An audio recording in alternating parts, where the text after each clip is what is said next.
The president did defend the withdrawal today, but in addition to troops leaving, we have pulled air support, we've pulled intelligence support, the contractors that service planes and helicopters in the country. Did the Afghan army ever have a chance at holding the Taliban back?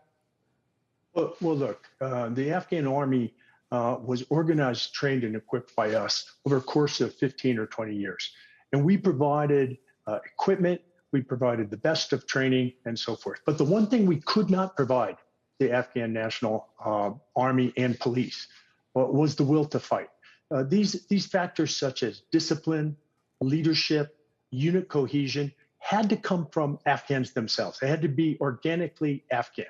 And at the end, I think these intangibles like leadership and unit cohesion were more decisive than the units we placed in the field. So the plan to withdraw in principle has been supported for a long time now by Democrats and Republicans. But whose fault do you think it truly is that there wasn't a better plan on the execution of that withdrawal? Well, look, I think the president took responsibility today. And I think he mentioned alongside his predecessors for mistakes made along the way. And I believe he meant by that mistakes made since his decision announced to the American people in April, having to do with the execution of the withdrawal. And some of the results of those mistakes we're seeing play out.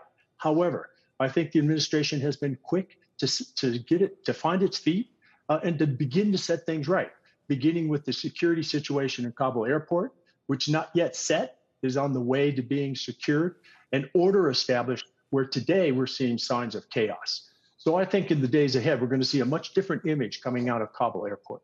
Do you think overall, in the longer term then, that the U.S. interests in the area have shifted as a result of this?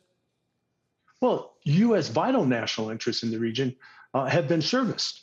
And they were serviced roughly 10 years ago, as the president outlined today in his speech, or reminded us again in his speech, that it was 10 years ago that we brought bin Laden to justice, and that al-Qaeda, the original cause of our being in Afghanistan, the network of al-Qaeda in Afghanistan and Pakistan has been decimated over our time there. So those vital national interests have certainly been served. Finally, can you envision a world in which the U.S. is forced to go back into Afghanistan? Not immediately, but with the long service in the federal government, I've learned to never say never, but it's unimaginable now. Retired Lieutenant General Douglas Lute, Mr. Ambassador, appreciate your time. Thanks so much. Shepard Smith here. Thanks for watching CNBC on YouTube.